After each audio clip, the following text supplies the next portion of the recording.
তো আমি এখন হাইফিক অ্যাপ্লিকেশন দিয়ে একটা ছবি এডিট করব। হাইফিকটা অবশ্যই প্লে স্টোর থেকে ডাউনলোড করে নেবেন। তো এখানে হাইফিকে আসলাম, আসার পর এরকম একটা ইন্টারফেস আসবে। তো আপনার ছবিটি আপনি সিলেক্ট করে নেবেন।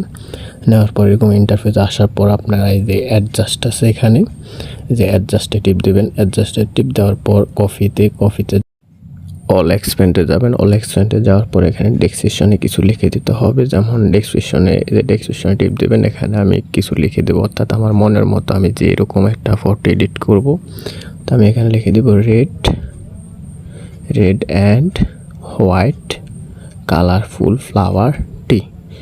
তো জেনারেটে টিপ দেওয়ার পর এটা লেখার পর ডেসক্রিপশন দেওয়ার পর জেনারেটে টিপ দেবেন। টিপ দেওয়ার পর এরকম কিছু শো করবে আপনাকে, আপনার মনের মতন অনুযায়ী যা ডেসক্রিপশন দেবেন তা শো করবে। তো এখানে অ্যাপ্লাইতে টিপ দেবেন। অ্যাপ্লাইতে টিপ দেওয়ার পর টিক চিহ্নে তো টিক দেবেন। টিক চিহ্নে তো টিপ দেওয়ার পর এখানে সর্বোচ্চ যদি এডিট করতে চান এখান থেকে মনের মতো করে এডিট করে নিতে পারবেন। যেমন এগুলো একটু এখানে এটা সর্বোচ্চ 8টা অপশন ব্যবহার করতে পারবেন, 8টার বেশি না।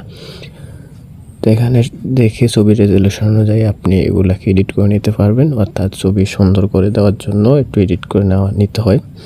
তো আমি একটু এডিট করে নিচ্ছি ছবির রেজলিউশন অনুযায়ী, এগুলো আগ4 করে দিচ্ছি, অর্থাৎ আপনার কালার অনুযায়ী।